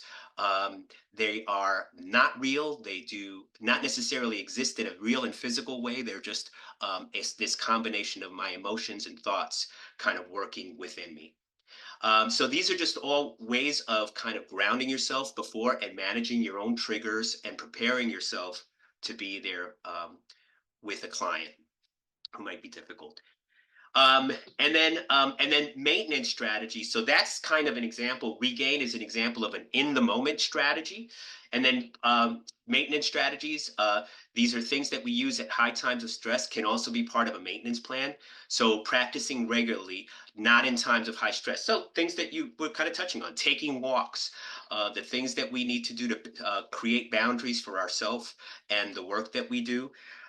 So these are the kinds of things that you can do without being exposed to stress, but that help to, in some ways, kind of practice our wellness muscles, so to speak, right? Our ability to sort of regularly practice wellness for ourselves and bring into, our daily lives self-care strategies that can help.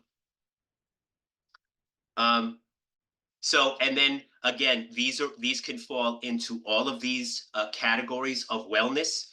Physical wellness, what do we do to keep our bodies healthy?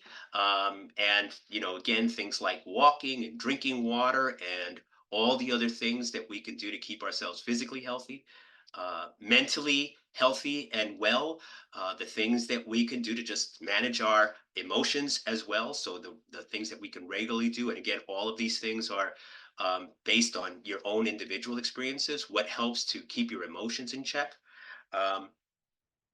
And then professional maintenance strategies. We touched on some of these earlier. Working with your peers and colleagues, of course, using supervision as best as you can. We know supervision can oftentimes be problematic, but working with peers is something that you can do as well. So professional maintenance strategies, what are the things that you can do to connect at work? And then interpersonal strategies, those strategies that we can use to maintain our relationships with others, to make sure that our relationships, both at work and at home, right?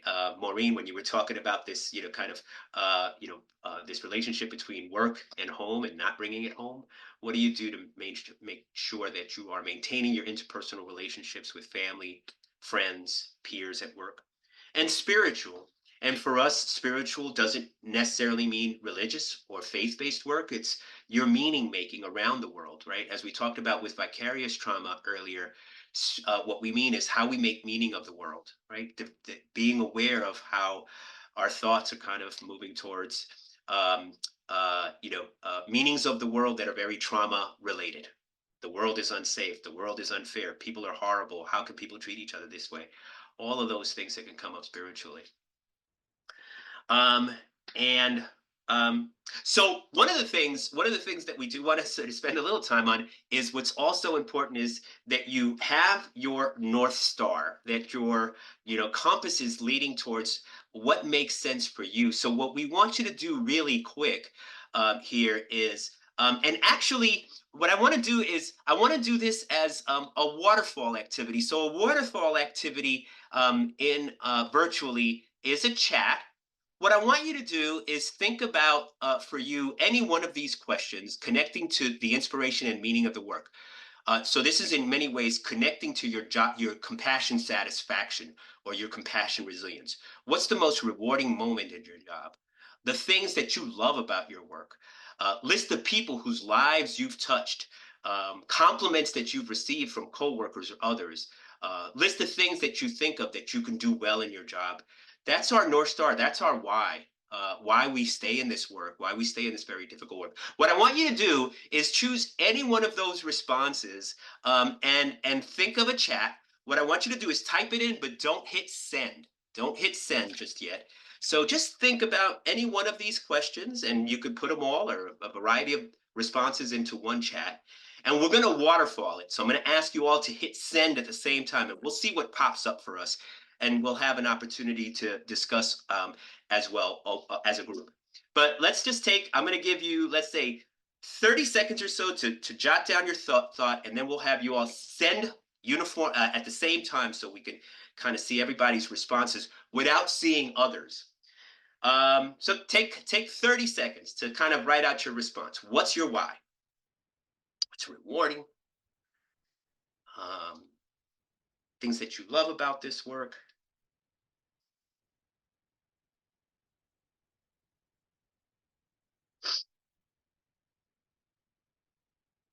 Just a reminder, don't hit send just yet. Don't hit that return button. Hold it.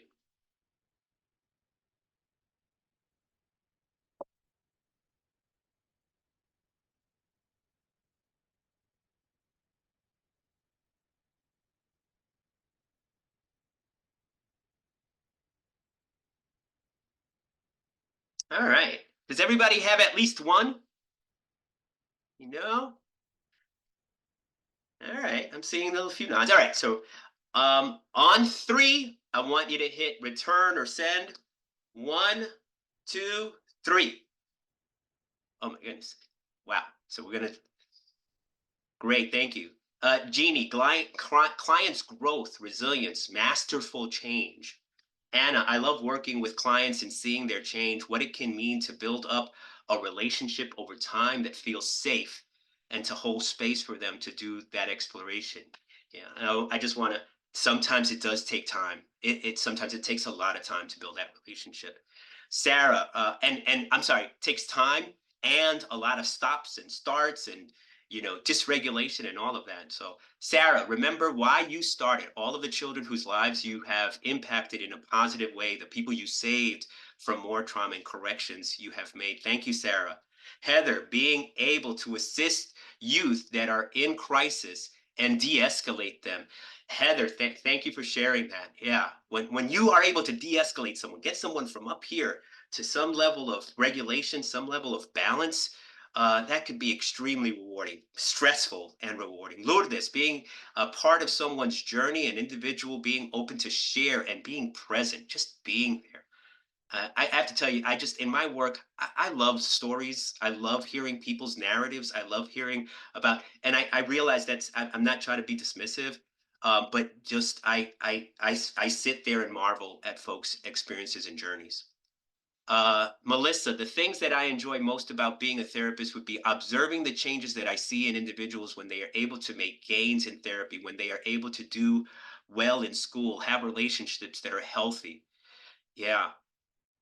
And Melissa, I really appreciate that, right? Because sometimes it's not just about symptoms, right? Sometimes our work can be very focused on reducing symptoms, but actually kind of it leading to having a better life.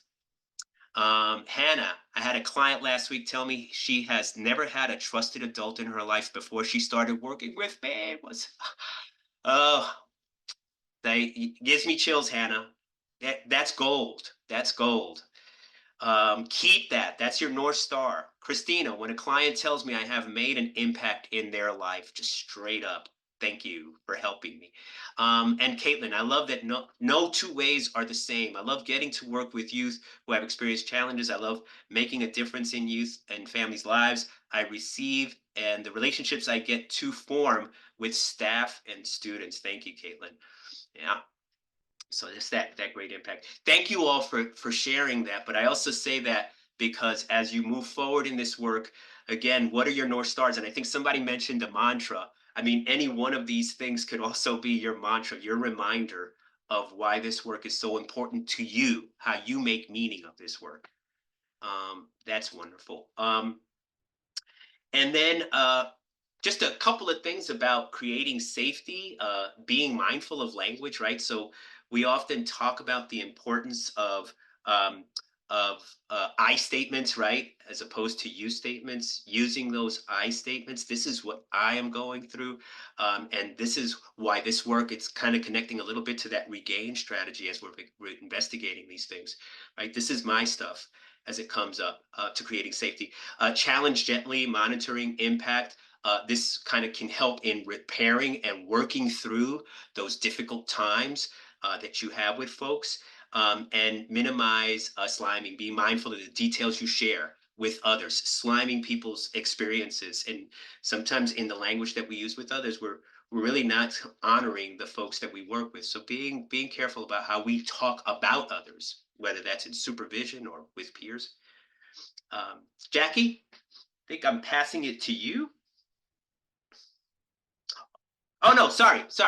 I'm still going. Apologies, Jackie. And so, and then some organizational strategies. So, and this is the tough part because, and one of the reasons why, and Jackie and I are on the same page, we're not real fans of the use of the word self-care because it suggests that all the responsibility is on you to manage your stress and manage your work-related stressors and workloads. But organizations have a responsibility as well. Obviously, if there's supervisors here or folks, this is kind of an important, kind of message. But being aware of the sensitive issues or subjects that may need a trigger warning. So being aware of those issues, being aware of your triggers, and being prepared to deal with the kinds of things that come up, as we talked about, things that can lead to secondary traumatic stress or vicarious trauma. And being aware of things that are happening in the personal lives of the colleagues that you work with, and respecting when colleagues tell you they need to be offline. These are things that we can do to support our colleagues as peers and as supervisors, but sometimes our colleagues need to just disconnect. And I think this is where communicating with others, right? So, we may need to disconnect, but having someone there who can kind of step in and keep track of things. But again, respecting that as well, respecting folks' desires to set that boundary between work and home. Learning to say no. Boy, if anybody has strategies for that, I'd appreciate some help in that space. It is hard for me to say no to things when I'm being asked to do things. And by the way, I think this can also be real difficult because oftentimes if you're good at what you do, and that's not saying I am necessarily, but when you're good at what you do, when you're committed to what you do, sometimes that means you get more requests for more work. We have to be, and that could be really fulfilling for us, right? We like to get that kind of recognition. At the same time, we have to learn how to say no to requests that come in from others and feel comfortable doing it, which can be difficult in a workplace. And then communicating clearly about unresolved issues with individual team members. So obviously too much to get into in this, but yeah, how do you resolve issues with individual team members or coworkers? And setting boundaries around work-related communication, when to talk about it, when not. And what are some times where just as colleagues too, you just decide we're not going to talk about cases, we're just going to talk about, kind of light things. So Jackie.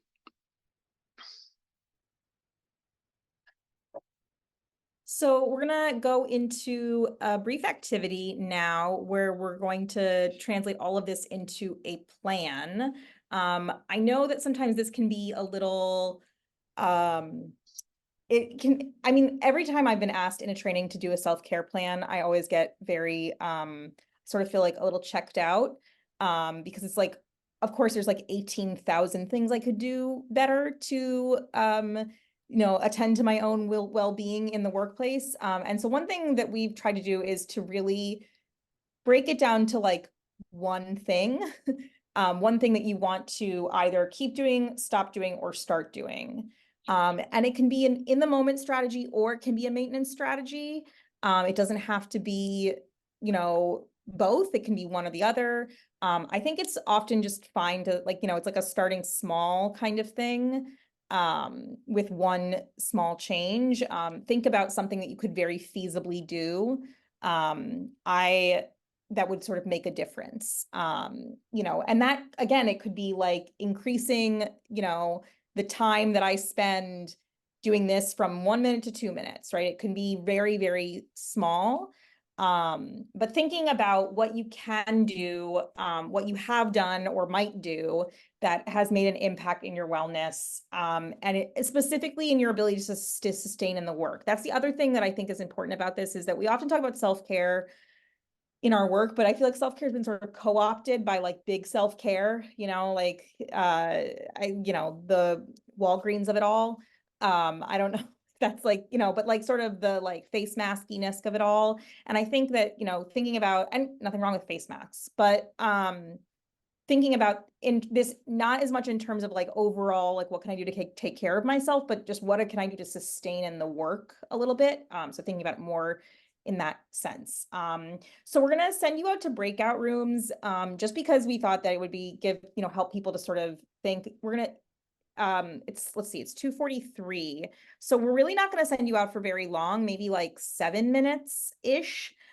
Just take a couple minutes to reflect yourself. And if you want to discuss it with the people in your group, you're welcome to do that. But we're gonna bring you back at around 12:50. So you don't really have that much time anyway. But just think again of one thing you could start doing, stop doing, keep doing that you feel like maybe would make a tangible difference. And again, it can be very small. Again, there's a plan for this in your handout packet. I think it's like the second to last page. And then there's also an example in there of a filled out plan. So we're going to send you out and then we'll see you very shortly.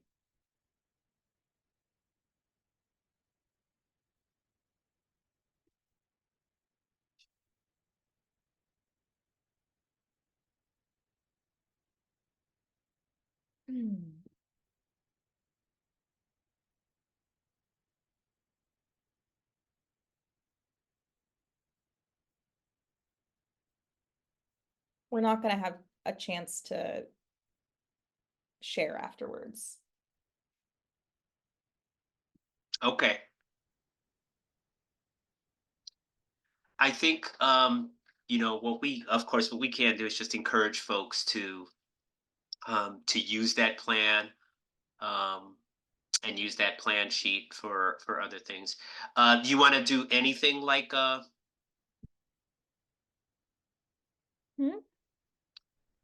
Anything like a what? nah, nothing. Yep. I think that makes sense.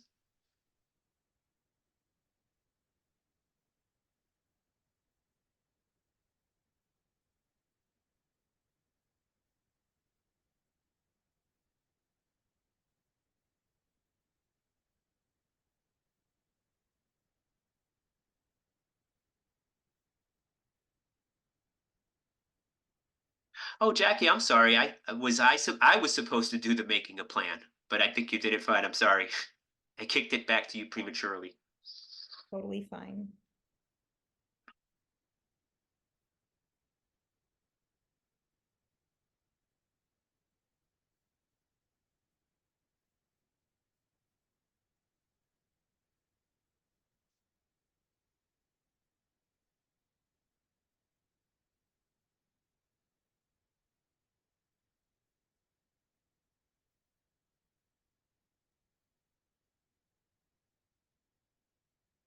So we'll bring folks back at 10:02. Okay. Welcome back, Vanessa. So Vanessa, we'll bring folks back at 10:02.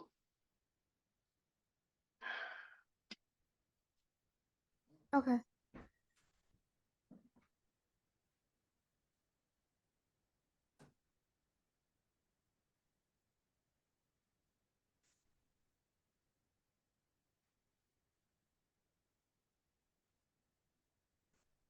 And you know what, Jackie, probably we can skip the Q&A as well. Only because I think we have, yeah, like major takeaways, anything like that, we can. They currently have 3 minutes left, so is that fine? Do you want me Yeah. to bring them back a little bit earlier?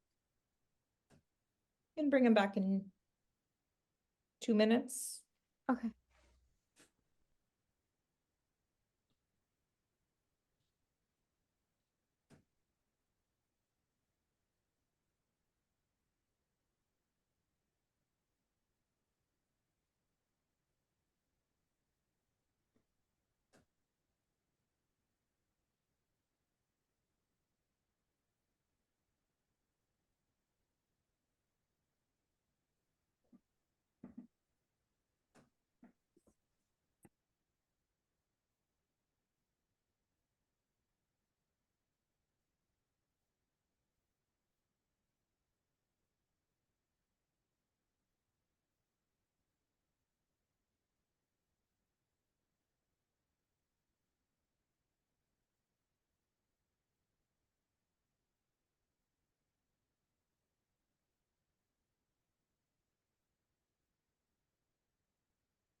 All right, so it's been 2 minutes. I'll close the breakout rooms and bring Yep. them back.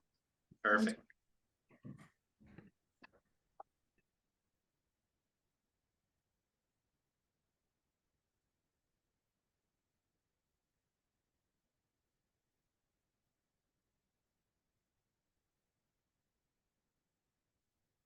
Okay, welcome back, everybody.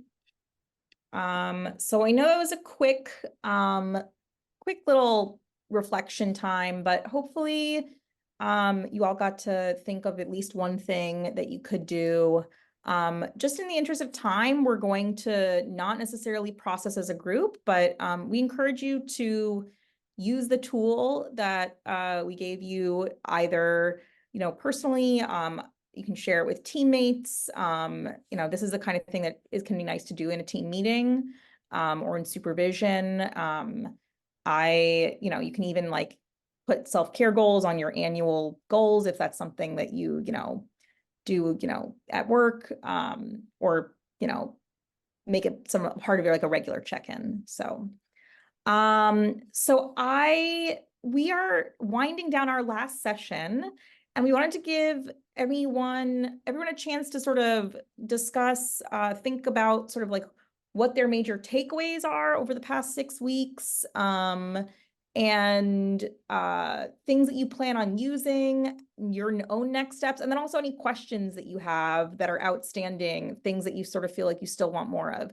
We're going to give you a chance to fill out your reviews, and that's sort of like thing you can write these things down there as well, but this is sort of our chance, and I'm going to actually stop sharing and open it up to sort of have everybody get a chance to sort of say anything about sort of what they've taken away from this, and maybe what they want to moving forward to do with what we've talked about.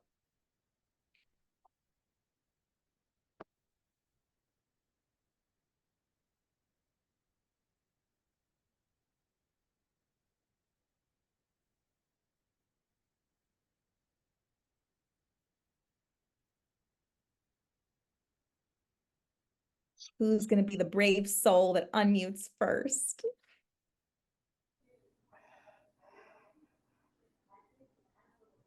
Trauma work is human work. It's the experience. You may not, I don't work in a trauma center, or I work in a school, but we are human, and trauma is prevalent, and recognizing that and respecting that and having an appreciation of the human vulnerability and hurt, and how to respond to that with that mindset. Thank you, That's Jeannie. awesome. Thank you so much, Jeannie. Any others? Major takeaways. What are you going to use Yeah. from this work? And again, this could also be outstanding questions that you still have, things Certainly. that came up for you that you're like, well, what about this?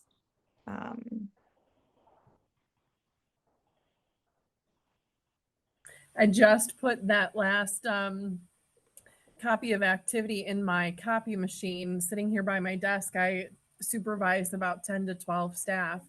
And I know that this may not really relate, but I think that what I'm going to do is change our yearly evaluations and include some of that planning. Like, what are you doing? Well, like every year we go through goals for the next year, but I never thought about the idea of really adding in what are you going to start doing? What are you going to stop doing? So I think what I'm going to do is take this and put this into the yearly evaluation for the mental health therapist and for the care managers I work with. So thanks. That's great.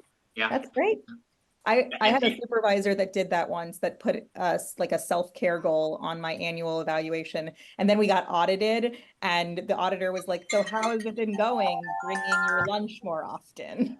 That's exactly what we were talking about in our breakout, is that we never eat lunch and we shove food in our mouths and we're at our desks doing paperwork, and we're all going to start eating lunch. Yeah, and that's great. Yeah. I love that. now I worry that now we're going to say nobody does that. And thank you, Melissa, for pointing out that, yeah, like obviously this can be used as a supervisory tool. It could be used professionally. It could be used personally as well. Yeah, exactly. Thank you.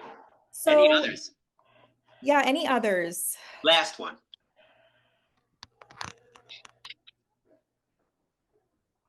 Something that our group kind of touched on was just using that trauma-informed lens, especially with those challenging clients, you know, not being so negative and cynical for a challenging client, giving them that clean slate every time they walk in your door and not assuming that they're going to be difficult today, because you never know, giving them opportunity for change. Sarah, thank you. It's hard, but thank you for that, because let's just leave it there. If you all walk away with that mindset, what Sarah just said, if we all could walk away, I think our work, and I don't want to sound corny about this, but our world would be a lot better place, a safer place, more compassionate place. Thank you all. You know, and you're all done. I can't think of a better way to end than on those words. However, I do want to ask, so really quick, we do still want your feedback. A couple of things. CEs, so you'll receive information that you're approved to get your CE in about a week. If you don't, reach out to Leslie. Her email is there. You probably have her email for so many other things. So if you have any difficulties or concerns about CEs, you can. But what will happen is, once we have all the information about the modules that you took and your participation and attendance on these sessions and all of that, then you'll get like the approval to go ahead and apply for your CEs. So if you don't get that, let us know. And then the other thing is, so Vanessa just put into the chat today's session survey. Please complete that. Actually, as we always done, we'll just give you 1 quick minute of silence to complete today's session. Give us feedback. In addition to that, we'll hold off on that.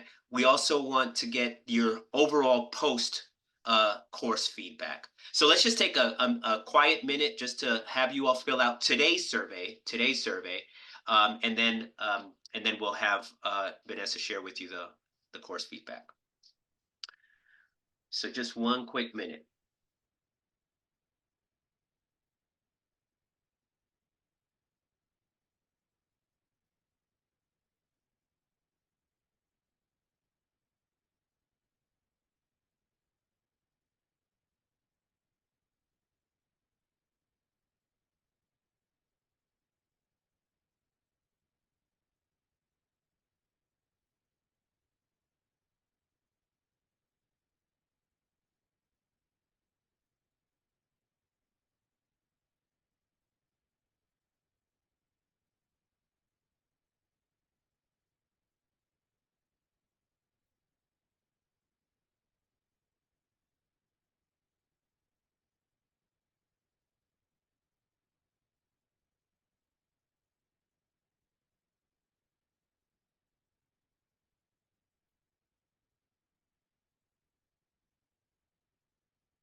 So hopefully you all have had a chance to complete that. And then Vanessa, if you can also put in the link for the core survey. I know if folks are still kind of finishing up today's session survey, that's fine. Okay. And so just a reminder, when we started this journey together, you all got a survey for the entire course. You have a link there in the chat that Vanessa just sent for the post survey. Please, please, please. I can't bend because I've been standing today, so my knees are killing me. But please, just fill out. We really do take your feedback. In a lot of ways, the course that you've gotten to is very different from the very first course that we did because of the feedback that we've gotten. So we really look forward and we use your feedback very much. And I guess with that said, Jackie, do you have any final words for our group here?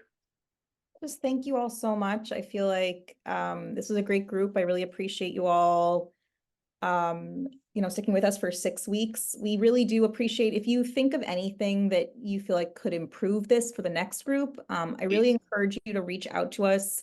I'm happy to do one-on-one calls with people about this. I'm happy to communicate by email about it. We really want to make this useful for folks. So we appreciate any feedback you have and just thank you. Thank you so much. I feel like that this was really successful and I hope that you all feel the same way.